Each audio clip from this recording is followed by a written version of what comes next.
Lama dia pergi tunjuk satu rumah saya, suruh saya duduk rumah tu, rumah kerani.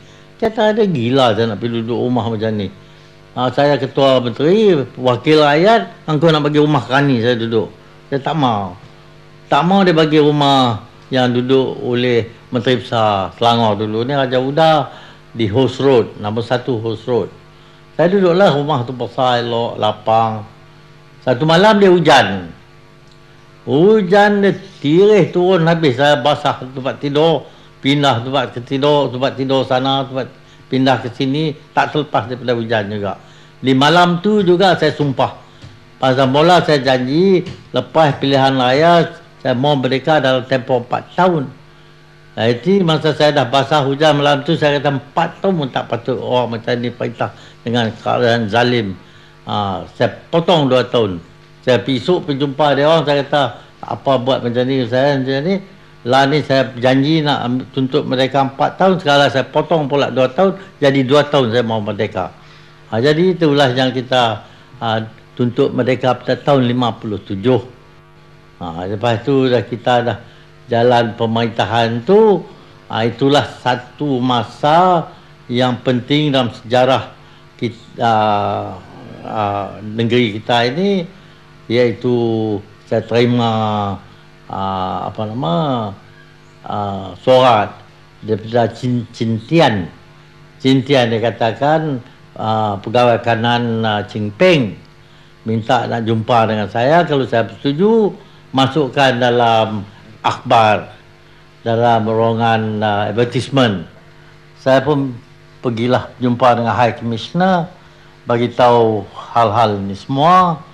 Dan juga saya beritahu kepada dia perjumpaan dengan Ching Peng ni sangat penting.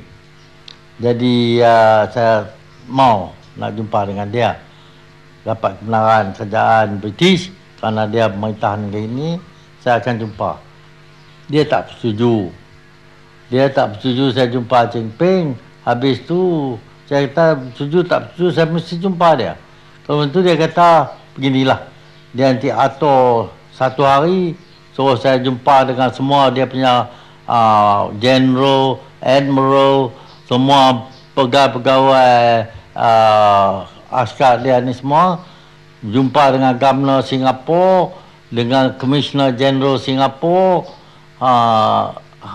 dan minta pendapat dia orang. Dan High Commissioner Malaysia sama.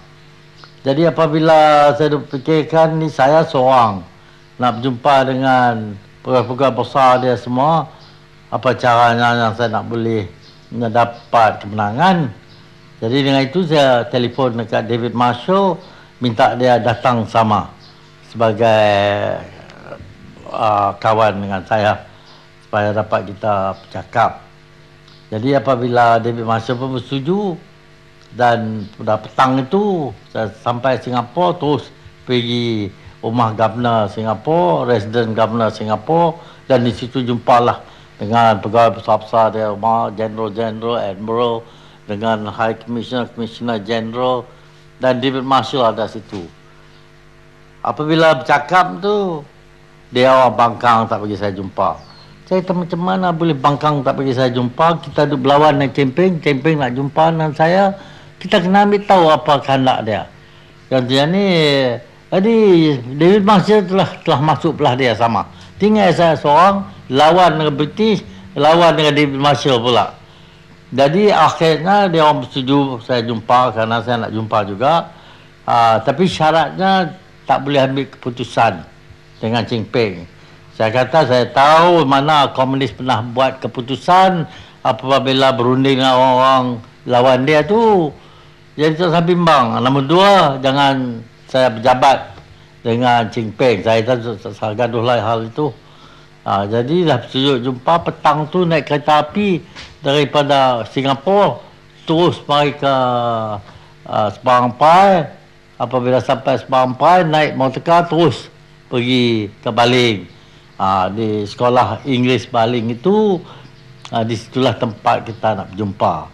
Masa di Baling itu, pihak British, John Davis, adalah yang kenal Cheng Peng. Biasa kerjasama Cheng Peng, pergi sambut Cheng Peng dalam hutan.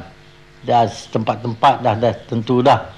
Apabila sambut Cheng Peng dalam hutan tu, datang dia duduk di dalam rest house. Di situ diberikan layanan kepada dia. Esok pagi kita berjumpalah dengan Cheng Peng di dalam sekolah baling itu. Jadi dalam sekolah baling itu saya telah sebutkan itulah tempat mula kemenangan Perikatan Berjuang dengan Komunis. Di situ apabila kita berjumpa dengan Cheng Peng, David Marshall barangkali disuruh oleh kerajaan British hangatkan hati Cheng Peng ni dengan keluar cakapan-cakapan. Akhir sekali Cheng Peng kata